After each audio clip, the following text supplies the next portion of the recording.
स्वागत है आप सभी का देश नीति के मंच पर। जिस तरीके से आज इलेक्शन कमीशन ने हरियाणा और महाराष्ट्र के चुनाव की तारीखों का ऐलान कर दिया है। महाराष्ट्र में एक चरण में चुनाव होगा तो वहीं झारखंड में दो चरणों में चुनाव होगा।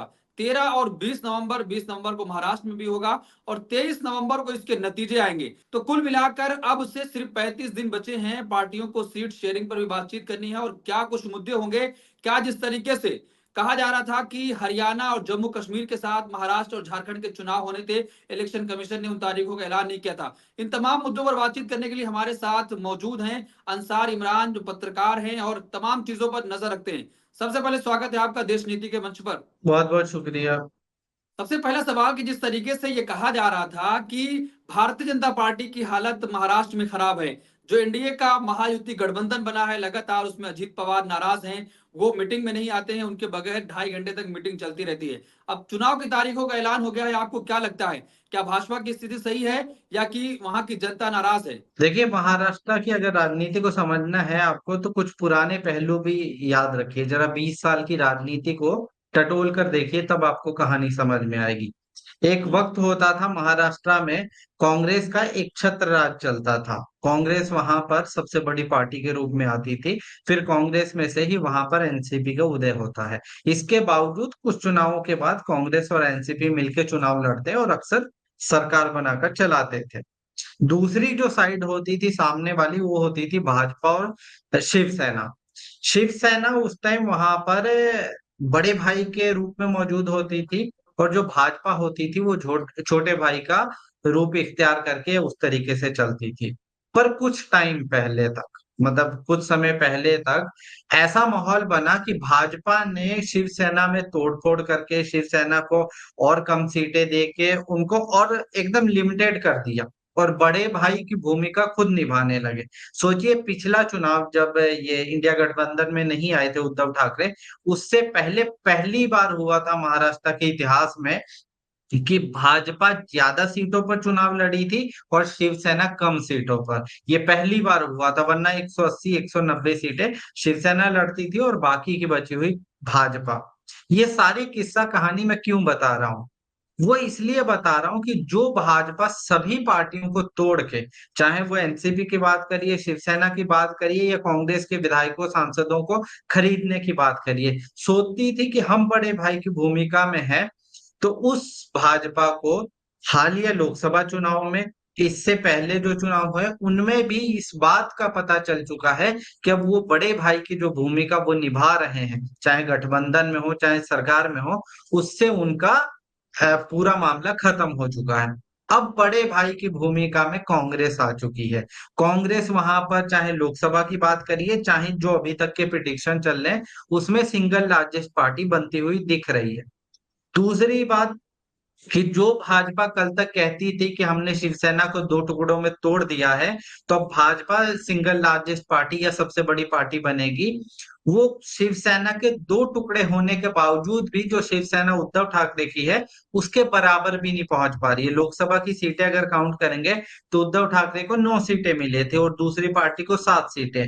और अगर भाजपा की काउंट करोगे तो भाजपा के पास 7 सीटें थी, वो इनसे काफी कम थी, दोनों को अगर मर्ज कर लिया जाए।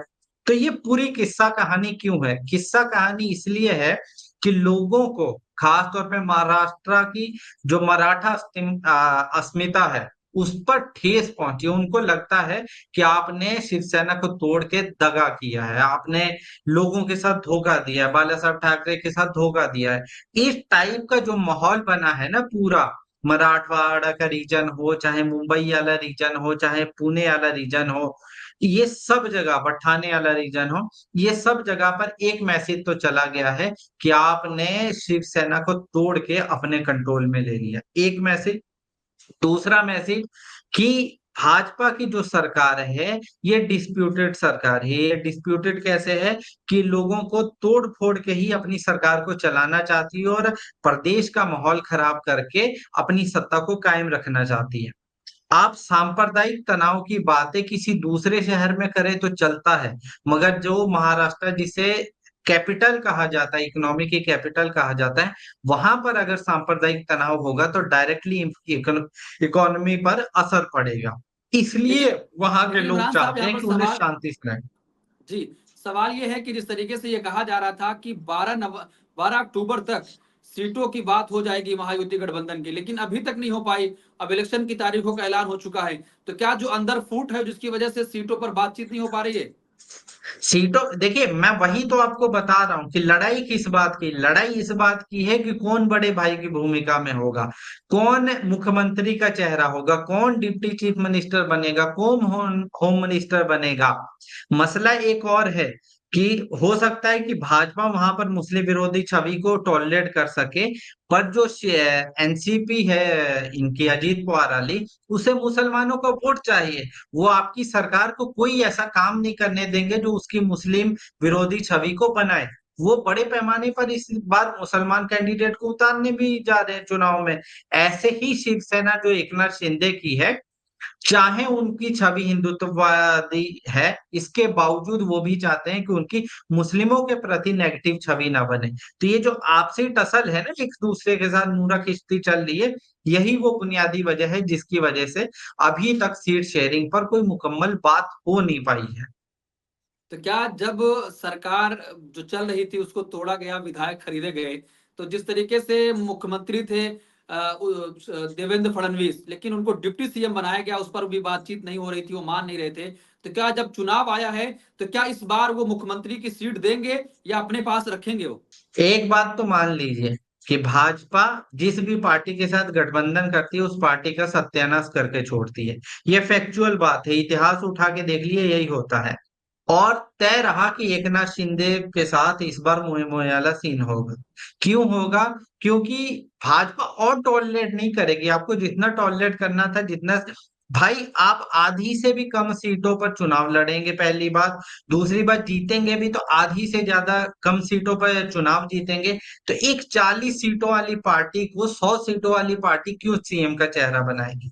उनकी मजबूरियां थी राजनीतिक, उन्होंने बना दिया, अब नहीं बनाएंगे, अब टॉलरेट नहीं करेंगे। तो मुझे लगता है कि एकनाथ शिंदे को जितना टाइम शासन करना था वो कर चुके हैं। अब उनको भी मजबूरन पॉलिटिकल कैरियर अगर खत्म होने की कगार पर आएगा तो उन्हें घर वापसी के अलावा कुछ नहीं होगा। उनको जाके मातोश्री में ही घर वापसी करनी होगी। लेकिन लेकिन जो सीट की बात चल रही थी अभी तक, जो सूत्रों के हवाले से खबर आ रही है कि 105 से 110 पर भाजपा लड़ना चाह रही है, कहीं ना कहीं 100 के करीब शिंदे की जो शिवसेना है वो भी लड़ रही है। तो अजीत पवार को इसमें नुकसान हो रहा है, लेकिन शिंदे तो बराबर का मुकाबला कर रहे हैं ना। तो कैसे, क्या चीफ मिनिस्टर की कुर्सी देंगे वो देवेंद्र फडणवीस को? देखिए, देगा तो कोई नहीं, ये बात तो हम्म। फैक्चुअल है कि कौन चाहेगा यार। अजीत पवार के दिल के अंदर लालसा नहीं होगी कि मैं सीएम बनूं। वो इसी हम्म। वजह से तो शरद पवार से अपने खुद के चाचा से बगावत किए थे, अपनी पार्टी में फूट डाले थे। तो इच्छा तो उनकी भी सीएम बनने की है। अब इच्छा पूरी होती है नहीं होती है वो अलग मैटर है। एकनाथ शिंदे के साथ मैं दोबारा कह रहा हूं कि उनका जो आधार था, उस आधार में से 60-70% ये उद्धव ठाकरे के पास है। शिवसेना का जो बेसिक आधार था, इसकी हम्म। सबसे प्राइम एग्जांपल लोकसभा चुनाव है कि भाई उद्धव ठाकरे की पार्टी में जीती है 9 सीटें और ये इनकी पार्टी जीती है 7 सीटें। दूसरी बात क्यों मैं बोल रहा हूँ, उद्धव ठाकरे की शिवसेना के साथ एक प्लस पॉइंट क्या हुआ है, उनको सेकुलर छवि मिल चुकी है। अब उनको पहले हिंदू वोट तो मिलता मिलता था, मुसलमानों का बम्पर वोट मिलता है। अबू आसिम आजमी की जो सीट है, ये वाली मानसिंह कुर्दाली या भिवंडी वाली, इन सीटों पर मुसलमानों ने बम्पर तरीके से शिवसेना के कैंडिडेट को चुनाव जितवाया है। तो आप उन दोनों को कंपैरिजन जब करेंगे ना, तो आपको बहुत क्लियरली समझ में आ जाएगा कि एकनाथ शिंदे के साथ एक लूप होल ये है कि उनको कम सीटें मिलेंगी। उद्धव ठाकरे के साथ प्लस पॉइंट ये हो गया कि उनके पास जो अपना कोर वोटर था, उसके साथ मुसलमानों के रूप में भी एक नया वोटर मिल गया है, जो खास तौर पर मुंबई के रीजन में बहुत प्रभावशाली है। 25% आबादी, मुंबई सबअर्बन की बात करो चाहे मुंबई डिस्ट्रिक्ट की बात करो, दोनों में 25% आबादी है मुसलमानों की। अच्छी खासी गिनती की जो विधानसभा की सीटें हैं, उन पर डायरेक्ट इन्फ्लुएंस मुसलमानों का होता है।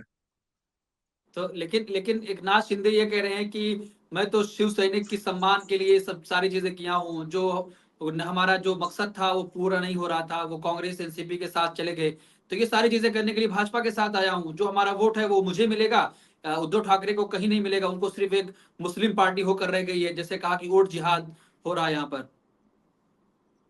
जिस आत्मसम्मान के लिए वो गए थे ना भाजपा के पास, तो लिटरली अगर मेरे वर्ड में कहें इस बात को, तो सिवाय कठपुतली सीएम का और कुछ नहीं। सारी ताकत तो अभी भी देवेंद्र फडणवीस के पास है।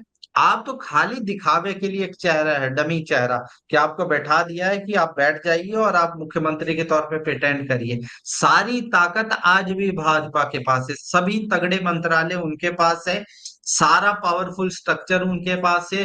पूरी आईएएस आईपीएस लॉबी, जो भी डीएम एसडीएम या आईएएस एसपी जो भी थे, वो पूरा स्ट्रक्चर आज भी भाजपा के कंट्रोल में है। आप तो डमी तौर पे रह रहे हैं ना। और दूसरी बात, जैसे शिवसेना उद्धव ठाकरे को एक कोर वोट मिलेगा, मुसलमानों का मिलेगा, ये बात मान लीजिए यकीनन कि भाजपा के पास भी एक कोर वोटर है। वो कोर वोटर हमेशा उन्हें वोट देगा।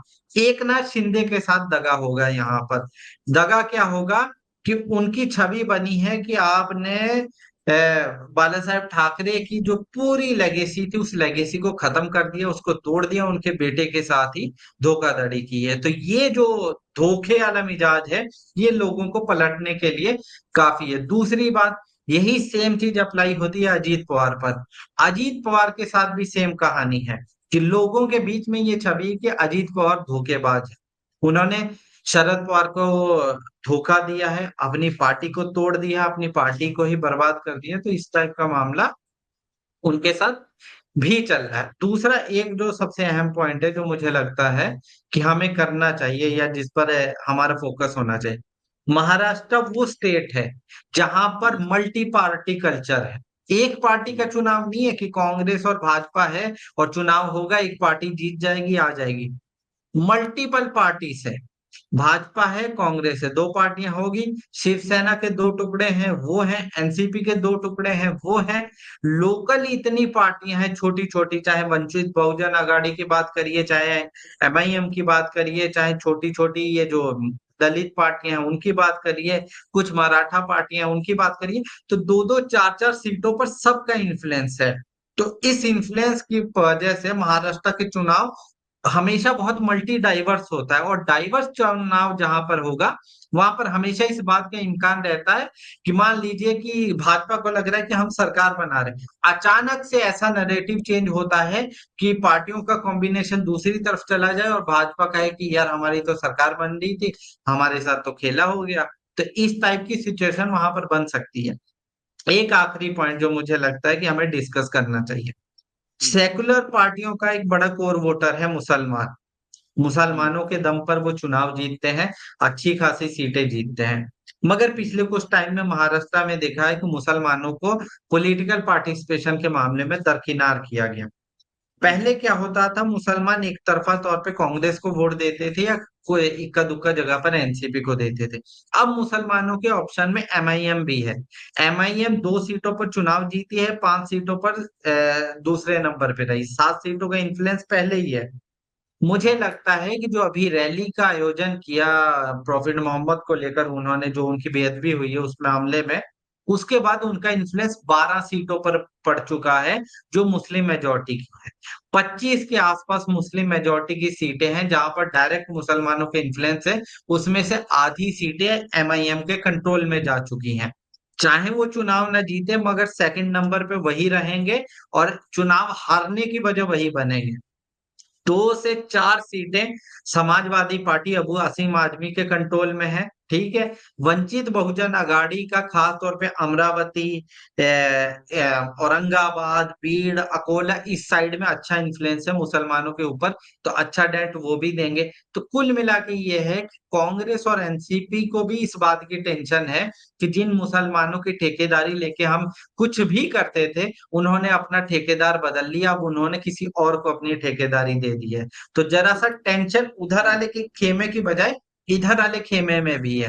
दिख नहीं रहा है, मगर हकीकत में पूछेंगे तो टेंशन इधर भी चल रही है। तो आपको क्या लगता है, जैसे आपने बताया कि 25 सीटों पर डायरेक्ट प्रभाव मुस्लिम वोटर रखते हैं, तो उन सीटों पर किस पार्टी को ज्यादा फायदा मिलते हुए आपको दिखाई दे रहा है? देखो, मैं वही कह रहा हूँ कि मैं कह रहा हूँ कि एमआईएम का भी उस पर इम्पैक्ट होगा, समाजवादी पार्टी का भी इम्पैक्ट होगा। 2 4 सीटें ये भी जीतेंगे, 2 सीटें वो भी जीतेंगे, तो 5 6 सीटें तो डायरेक्ट जीतेंगे। जो बाकी बची सीटें, जीते चाहे ना जीते 50,000 प्लस उनके पास वोट रहेगा।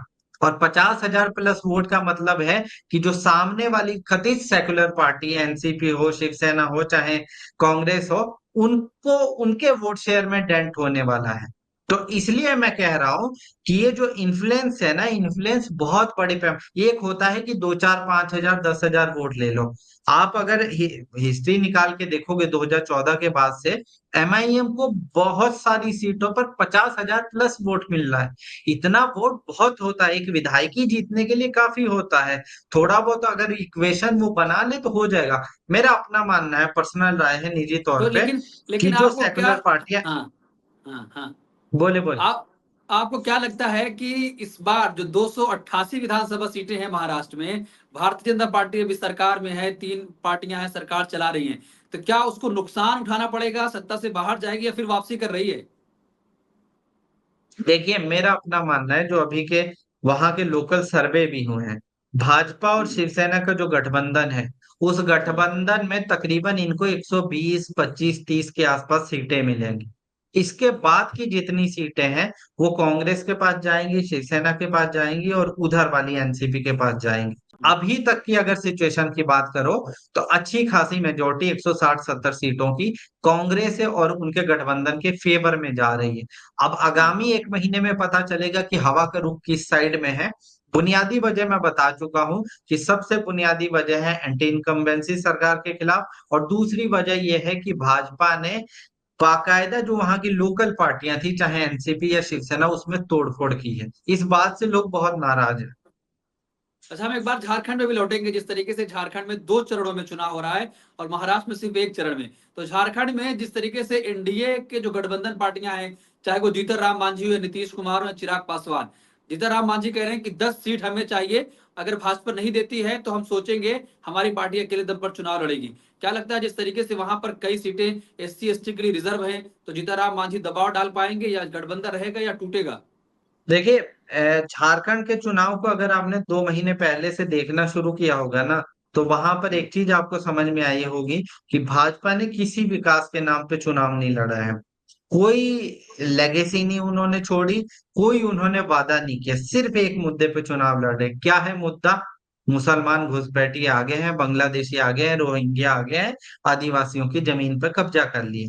जबकि हकीकत एकदम उल्टा है। असम का एक मुख्यमंत्री है, आता है खाम खा की बकवास करता है, यहाँ पर झूठ फैलाने के काम करता है कि जिस जगह पर मतलब वो अपने स्टेट के बारे में इतना बड़ा झूठ बोलते हैं कि 1951 में आसाम के अंदर मुसलमानों की आबादी 12% थी और जो अब जाके 40% होगी। पहली बात कि आसाम में मुसलमानों की आबादी 34% है, 40 नहीं है। दूसरी बात, 1951 में मुसलमानों की आबादी वहां पर 26% थी, 12% नहीं। उस आदमी को भाजपा ने वहां पर प्रभारी बनाया है, जो मुंह खोलता है तो झूठ बोलता है।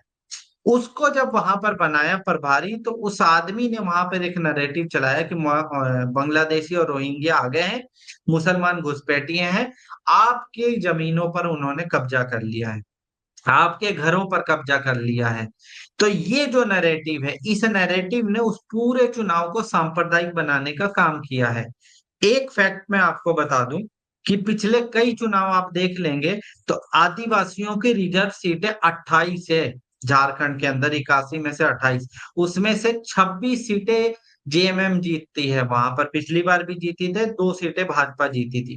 भाजपा का सारा जोर उन सीटों पर है। वो चाहती है कि उनमें से कम 10, 12, 15 सीटें वो जीत जाए, ताकि उसे सरकार बनाने में आसानी रहे।